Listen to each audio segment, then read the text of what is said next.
Hi, I'm Quenton. And I'm Michael. And this is Season 3 of the Prospects for Success podcast, where we bring you our thoughts on Prospect League baseball and beyond. Observations, interviews, and a few surprises. Alright, let's get started with episode 2. Okay, it is time for us to make our preseason predictions for 2024. This always feels like it's kind of a crapshoot because tons of new players, tons of new coaches, and we've even got some new teams this year. So what do you think? What are we looking at? What kind of predictions do we think we can make this year for what's going to happen at this, when we get to August and it's time for the playoffs? Who's going to be the champion? I know I will freely admit, you don't need to go back and listen to it, I predicted the Lafayette Aviators were going to just go gangbusters last year. They did not manage to make any noise at all. They didn't even make it to the playoffs. It's kind of crazy how this goes, but it's worth taking a look at what's going to happen this year, what we can expect, and let's make some predictions for what's going to happen with this season in the Prospect League. Well, what I want to do is I want to just, kind of announce some of the returning players for the new season coming up. First, we got, for the Alton River Dragons, Eric Brockmeyer. Last season, he averaged .298, 53 hits, 33 runs, 56 RBIs. And an OPS like 889. The guy is just a batting machine. If Alton can put any sort of a good team around, they were so close to a championship a couple years ago. And for Brockmeyer to come back again, is this his third year now? This is his third season. I'm willing to say on record right now that the South in the Western Conference, I'm ready to say I think Alton's going to win that one. That is a pretty good prediction, but for Cape, I'm going to go for the South because they have a returning player as well. He is an infielder.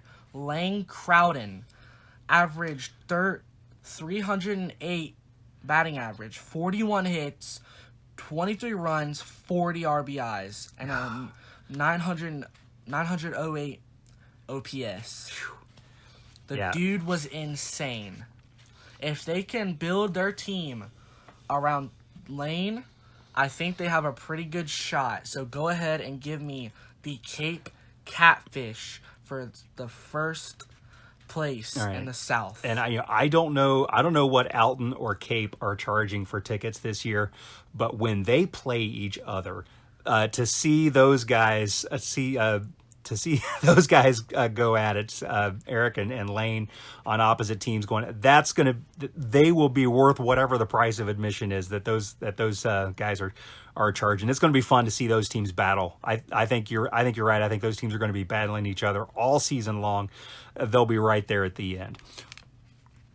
And another team that I'm interested in seeing is the Dubois County Bombers. Okay, yeah, we are going to have to figure out, because I'm hearing some people say Dubois and I'm hearing some people say Dubois. So we got to find out. Yeah, we got to figure that out. Somebody what their name really is. They also have a returning player, Joey Malto.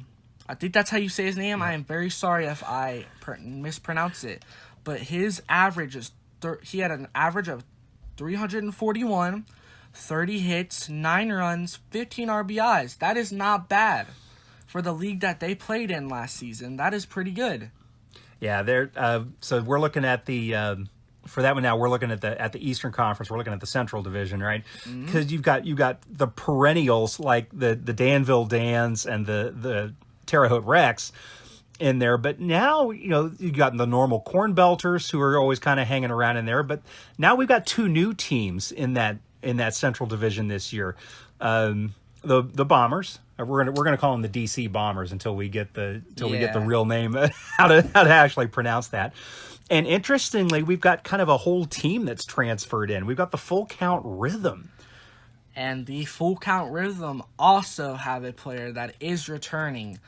Harrison Travis averaged 283, 28 hits, 19 runs, 20 RBIs. Yeah, with a Solid good dude. And this is a team. This is a championship culture team. All right, they won their league. Both teams won their league. Yeah, so these aren't just like new throw together organizations that are going to have to figure out how to run a baseball team. These are existing operations that are joining, and so that's going to be interesting to see how some of the old guard teams like the Dans and the Rex, even just some point the normal Corn Belters, who are the gray-haired grumpy old men in the division, how they handle the new ones coming in. I always tell myself I don't want to make a prediction and then have to end up explaining to somebody from Danville why I didn't pick them. But you know what? I think we looked at the schedule, and for the first time in a long time, the Danville Dans are not coming to Chillicothe at all. And we are not going there. And we're not going there. So I feel a little safer that I'm not going to run into one of them to have them ask me about this. And so I'm going to take a flyer, and I'm going to say that I think the new guys on the I think the Full Count Rhythm are actually going to win that division. Well, I'm going to have to go opposite of you, and I'm going to have to say the Danville Dans will run that division again. With that being said, ladies and gentlemen, all you Danville Dans fans out there, if you haven't heard this already, Nate Vargas is coming back. He batted 297, 27 hits, 11 runs, 12 RBIs, and he is a speedster on the bags. Yeah, dude can turn a walk into a triple pretty quick on you if you need that. And so, again, some exciting baseball coming your way for the Central Division in the Eastern Conference. Let's go back and finish off the Western Conference now. That Northeast Division has the way it's setting up now with that's still a 4-team, okay? Because we've talked about the 2 5-team divisions. The Northwest. Yeah, sorry, the Northwest Division in the Western Conference is another 4-team. You got Burlington, Clinton, Illinois Valley, and Springfield. That's Springfield, Missouri, of course, with the Lucky Horseshoes. Who you got winning there? I mean, when going into this, I didn't expect the Bees to have any returning players, but they do have Cedric Dunwald coming back. He is a outfielder. He had a 7-game hitting streak last season. He averaged 239 at a batting average, 28 hits, 21 runs, and 15 RBIs. The dude was very good in the field as well. So, I mean, you got a lot of guys from Clinton that are good. You got a lot of guys from Springfield, Lucky Horseshoes that are good. Illinois Valley, they don't have a lot of returning players back, so they don't have anyone to build around. But go ahead and give me Burlington at first place this season for the Northwest Western Conference. All right, I like that pick. That's a good pick. I tell you what I'm interested to see though is the way that the Quincy Gems went out this last year. With everything riding so high on that championship game. And, the 8th inning, the Quincy Gems felt like they were clawing their way back in.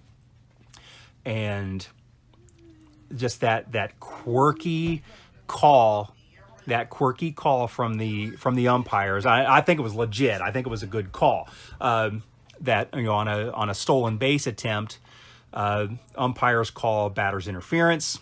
Suddenly, instead of a man at third and 1 out, it's batter's interference call. The guy has to go back, and it's a man on first with 2 outs. Next batter looks loose, comes up, and he's like, if anybody had a chance to really kind of claw them back into that game, it could have been him. Sharp grounder right to third, throw to first, out of the inning, and that was pretty much wrapped it up at that point. So arguing the call there, and again, I can understand with emotions kind of being what they were. Brad Yorkos was the manager of Quincy at that point, and he is coming back this season because Quincy's gone. Quincy's not in the league anymore. Unfortunately, Quincy has left the league. We will miss you. But coming back. Oh, by the way, if anybody has one of those hats, one of those Quincy hats that has the big letter Q on it, I mean, that would look fantastic on Quenton. So we need to get a hold of one of those old Quincy hats because we can say that the Q stands for Quenton now. But Brad Yorkos has now been named as the new field manager for the Springfield Lucky Horseshoes. He's going to be on a mission. He knows what it's like to get to the game. He knows what it takes to win in the championship round. I think the Lucky Horseshoes are going to be the other team that comes out of the West. I mean, yeah, that's a great pick. You know, considering the fact that the Lucky Horseshoes were also in the playoffs. They faced the Paints, lost 12-0. That is because I don't think they had a manager. I think they had a young manager, like in his 20s. But yeah, that's a solid pick. But I'm going to go ahead and skip to the northeast of the Eastern Conference. And a returning player for the Kings. All you Kings fans out there, Lucas Day has returned for the Champion City Kings. He batted .276 at a batting average, 42 hits, 29 runs, 43 RBIs. This dude can do it all. And as much as I want to see Chillicothe be first again, I am going to say, give me the Champion City Kings, baby. Oh, man. You know, we said last year that we just thought there was too much change happening for the Chillicothe Paints for them to repeat. And suddenly the changes that they made were all just fantastic changes. So that might happen again to them, but man, they're going to have so many changes again this year. And it was like, you know, Arturo Diesla came in. We were like, who is this guy? And he hit, I mean, the first thing that he hit over the trees, we were like, oh yeah, that's who this guy is. But then he was gone early in the season because he ended up getting signed by the Texas Rangers. And I think he's playing Double-A ball for them now. You know, a guy like a Victor Figueroa, who's a once in a lifetime shot. He was just a fantastic guy, a fantastic player. We got a chance to meet him. He was just a fantastic guy off the field too. So, you know, fantastic guy, but yeah, don't expect to see him back. Tim Orr's had his time. He's not coming back. That whole team hit over 300. Thanks in large part to a guys like we were just talking about. But again, they're going to have their third coach in 3 years. So it's going to be a lot of changes for Chillicothe this year. Honestly, I think with new ownership and some of the stability that they have finally brought in, and I have a feeling this year is going to be Champion City is going to be tough, right? They've got a lot of good players coming back, great new manager coming in. I loved Gavin Murphy. I loved their previous manager. But the new guy coming in, Steve Larkin, he's just a baseball guy. I mean, he's just been his whole life around the game. He knows the right way to do it. So yeah, Champion City is going to be tough. But I'm going to put my marker down right now on the Johnstown Mill Rats to win this division. I think this is their time. I think all the stars are aligned for them to finally do it right and to come out as the champions for the Northeast Division in the Eastern Conference. And, you know, do not get me wrong. I am not sleeping on the Lafayette Aviators because they do have Josiah Miller and Mikey Scott coming back. But for you Paints fans out there, Will Reddick is coming back. Dude was a hammer of a pitcher in that championship. I for all the great hitting that they had, I don't think the Paints win that championship if they don't have Will Reddick pitching. And I'm not done there. Ladies and gentlemen, Tyler Shaneyfelt will be coming back for his second season. Now, do not get me wrong. I'm not shifting the attention off of the Lafayette Aviators. Solid team. Solid players, solid organization. Do I think they have what it takes to be in the first place with all these players coming back?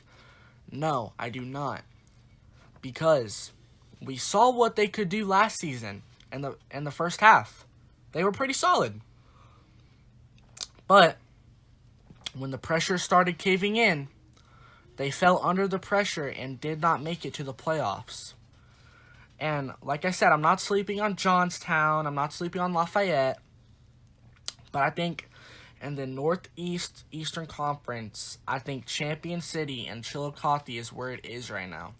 Those are the two teams running it. And I'm not saying, they're the two teams that are running the Prospect League, because you have great teams. You have Danville, you have Clinton, you have Alton, you have Cape, you have O'Fallon, you have Thrillville, you have Jackson.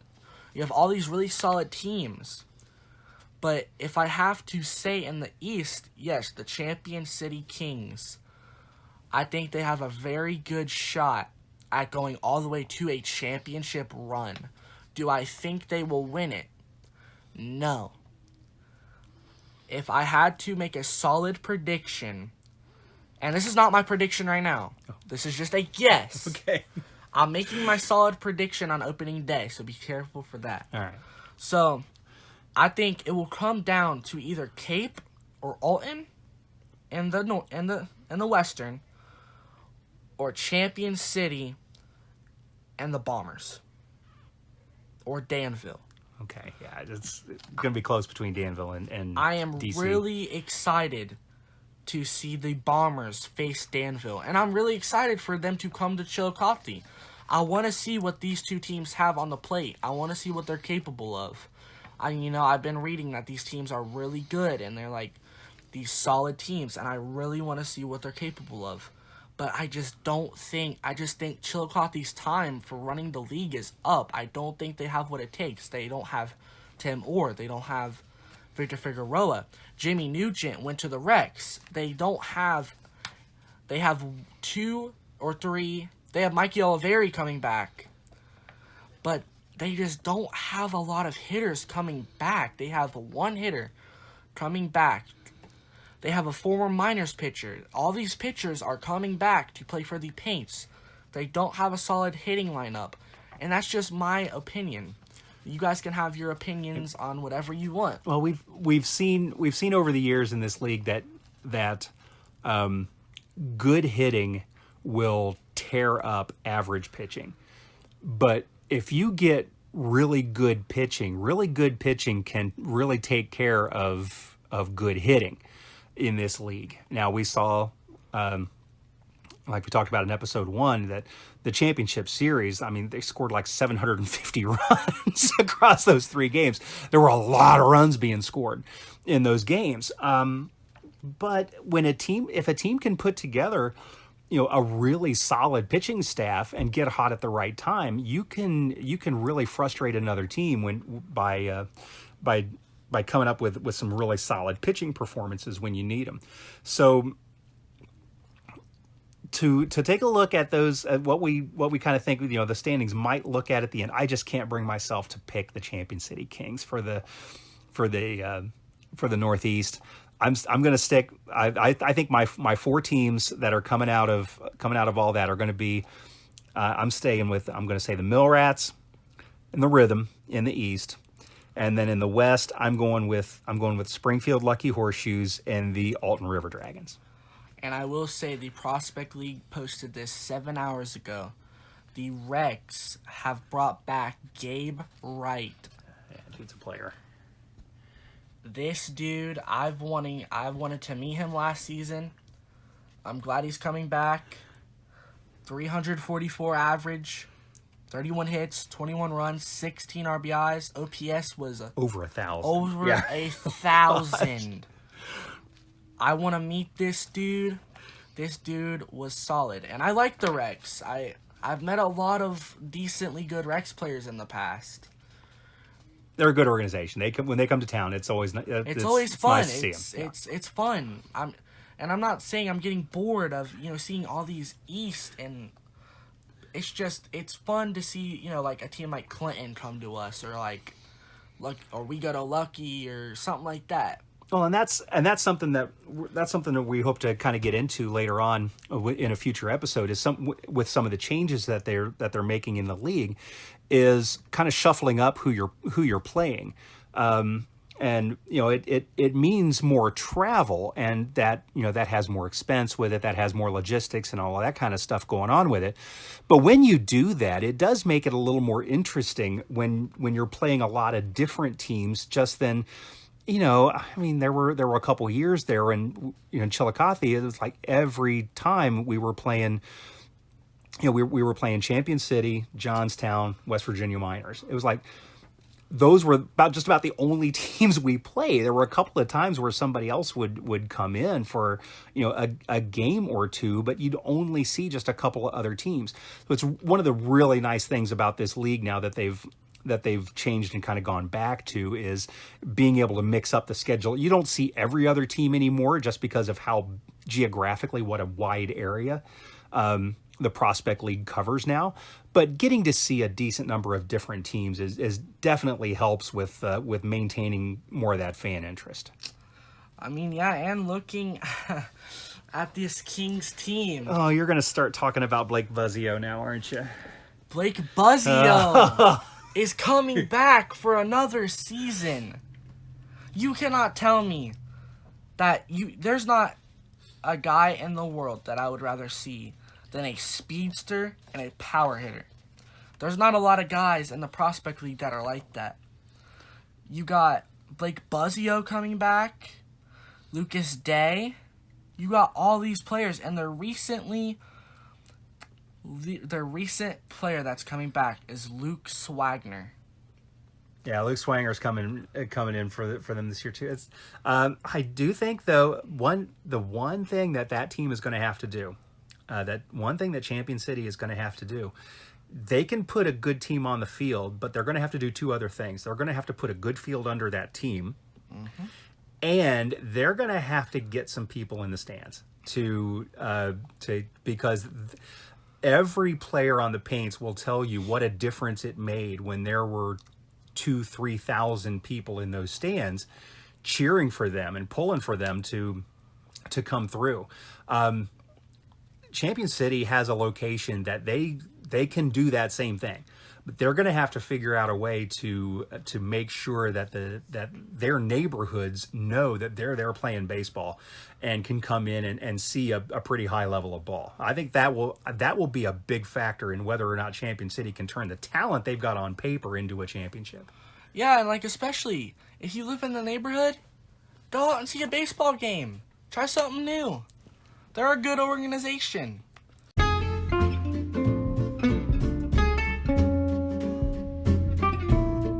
And you know what? On a day where it fits into the schedule, you just might even see us there. Yeah, especially, and we'll give you a sticker or a hat or something. We'll give you merchandise, and we got the best merchandise in town. Yep, you'll find us for a pen or a keychain or something like that. Or maybe an autograph. Yeah, we can do that. Yeah, we got you. All right. Hey, get ready. We will be back soon with episode 3, where we will be back with some more surprises. Looking forward to seeing you at the ballpark.